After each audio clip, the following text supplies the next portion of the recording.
So far, we've been working with the assumption that when we're forming testimony-based beliefs, we're just taking it in. But we're often not just taking it in, because we may have an opinion on the topic ourselves, or we may be aware that the topic is controversial. And those two pieces of background information are very important when we are deciding whether to believe another person. So if someone is talking about some new discovery in science, you might be interested in it, and whatever they say, it may not make a difference to you. But in some cases, it may make a difference to you. You may have some background knowledge about it, and instead of just believing them, you'll say, hey, that's pretty interesting. I'm not sure that's true. What's your evidence? What are your reasons? And what you're doing is what a psychologist might call argumentation.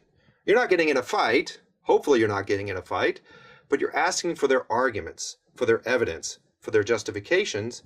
If they can provide it and it's convincing, you're likely to believe them, because they haven't simply made an assertion. They've made a series of assertions that often support one another. They've given you a justification for forming that belief. If it's a good one, it seems very reasonable in that context to believe them. But imagine they give you a bad one. Or imagine when they're giving you reasons, you have background beliefs that conflict with those. Well, then you'll bring those to bear. You'll say, well, wait a minute, I'm not so sure about it. What about this other consideration?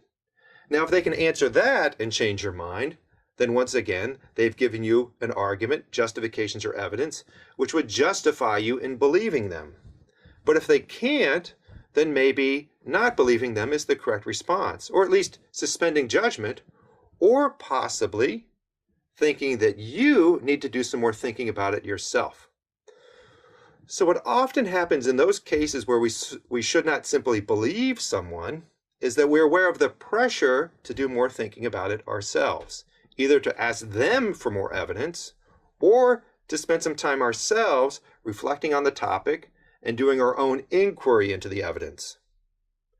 So those are contexts where our own beliefs conflict with what they are asserting, or our own sense of how the topic requires a good deal of evidence before someone forms an opinion on it, that lead us to ask them for more reasons to argue with them, or to go out and acquire more evidence on our own. And that, it seems, is the exact correct response in those types of cases. So thinking about it more is often the right response. Reed is right that in many contexts, it's okay to just believe what other people tell you because testimony as a human practice is so very reliable. But Hume is right that you should not simply believe what other people tell you. You should rely on your track records, your knowledge of who's to be trusted and who's not. And furthermore, you should examine the evidence that they can provide or the evidence that you might acquire on that particular topic before you settle your mind.